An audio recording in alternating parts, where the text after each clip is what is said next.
But what if I told you that sometimes the most helpful thing you can do is to stop helping?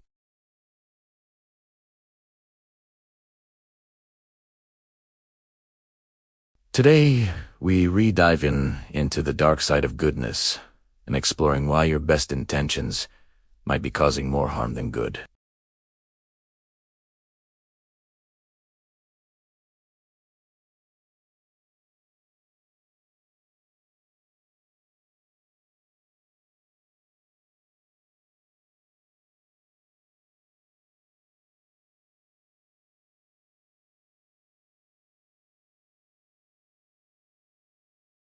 You see, the impulse to help often comes from a good place.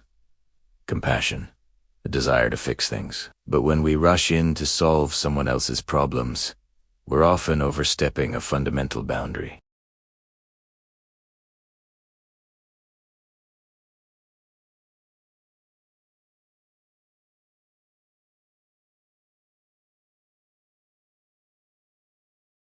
Your natural instinct might be to find job listings for them, to help them rewrite their resume, or to give them a pep talk every single day. You invest your time, your energy, your emotions.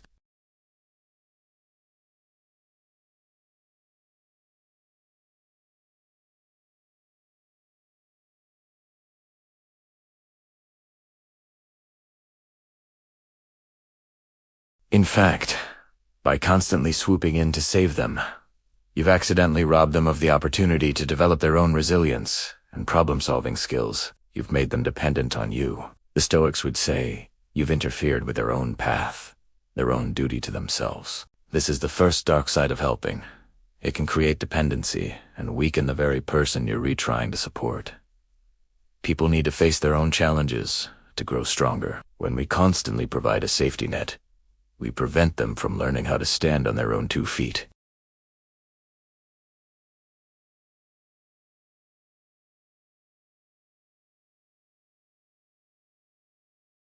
Your help, however well-intentioned, can become a crutch that cripples them in the long run. Marcus Aurelius reminded himself to focus only on his own actions and judgments.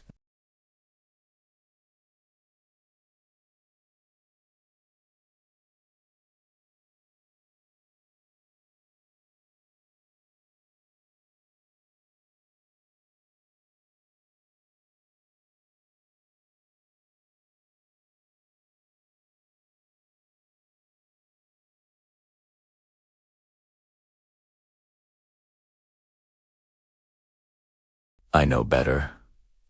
We insert ourselves into their situation, not necessarily because they asked for our specific solution, but because it validates our own sense of importance. This isn't true help. It's a form of control disguised as kindness.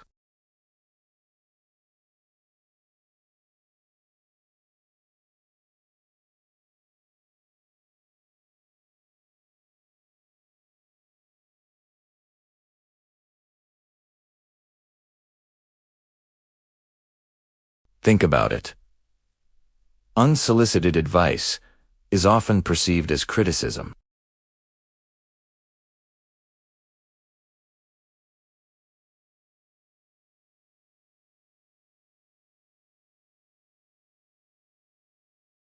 True Stoic help isn't about giving answers. It's about empowering others to find their own. It's about listening, asking thoughtful questions, and being a stable, supportive presence. It's about respecting their autonomy, their right to make their own mistakes and learn their own lessons. This leads to the third, and perhaps most damaging, consequence of overhelping, the toll it takes on you.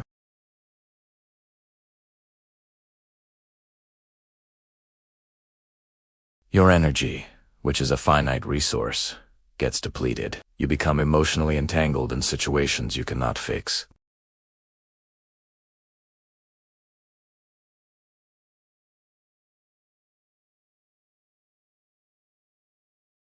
You end up burned out, resentful, and wondering why your own life feels like it's in disarray.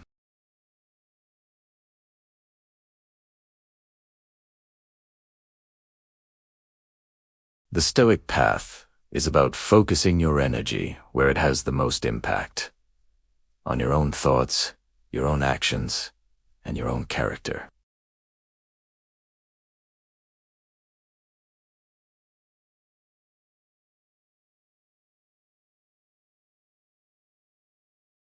Stoicism is not about apathy. It's about wise and effective action.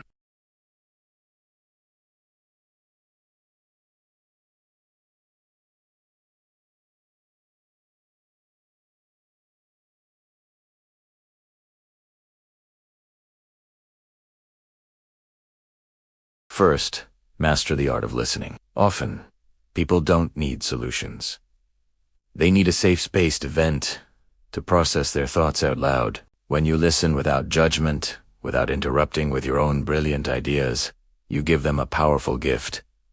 The feeling of being heard and understood. This alone can help them find clarity and come to their own conclusions. Second, ask powerful questions instead of giving direct advice. Instead of saying, "You should quit your job," try asking, "What would your ideal work situation look like?" Or "What's one small step you could take this week toward that goal?"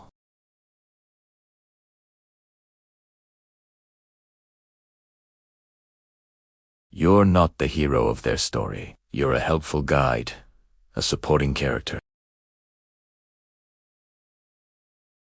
Instead of just doing something for them, ask first.